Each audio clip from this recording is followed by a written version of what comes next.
زیارت القبور، قبروں کی زیارت۔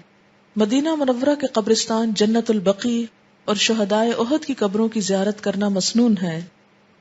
ان بریدہ رضی اللہ عنہ قال قال رسول اللہ صلی اللہ علیہ وسلم قد كنت نهيتكم عن زیارت القبور فقد اذن لمحمد في زیارت قبر امه فزوروها فانها تذکر الآخرہ۔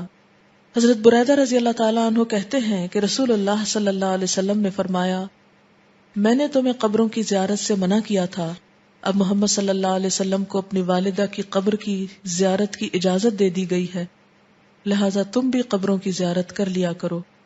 قبر کی زیارت کرنا آخرت کی یاد دلاتی ہے، یعنی مقصد اور نیت کیا ہو؟ آخرت کو یاد کرنا، نہ کہ وہاں جا کر کوئی اور غیر مسنون کام کرنا۔ زیارت قبور کے موقع پر درجہ ذیل دعا مانگنا مسنون ہے۔ ان بریدہ رضی اللہ عنہ قال کان رسول اللہ صلی اللہ علیہ وسلم یعلمہم اذا خرجوا الى المقابر السلام علیکم اہل الدیار من المؤمنین والمسلمین وإنا ان شاء اللہ بکم للاحقون نسأل اللہ لنا ولکم العافیہ۔ حضرت بریدہ رضی اللہ تعالیٰ عنہ فرماتے ہیں، قبرستان جانے کے لیے رسول اللہ صلی اللہ علیہ وسلم صحابہ کرام کو یہ دعا سکھاتے تھے، اے اس گھر کے رہنے والے مومنوں اور مسلمانوں، تم پر سلامتی ہو، ہم بھی انشاءاللہ تمہارے پاس آنے والے ہیں، ہم اپنے لیے اور تمہارے لیے اللہ سے عافیت مانگتے ہیں۔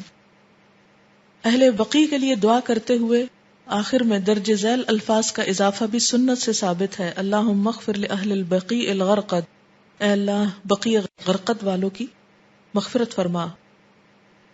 رسول اللہ صلی اللہ علیہ وسلم کی قبر مبارک کی زیارت کے بعد جنت البقیع کی زیارت کا خصوصی اہتمام سنت سے ثابت نہیں، یہ نہیں کہ آپ کی زیارت کی تو فوری طور پر وہاں جائیں، سہولت کے ساتھ دونوں جگہ پر جا سکتے ہیں۔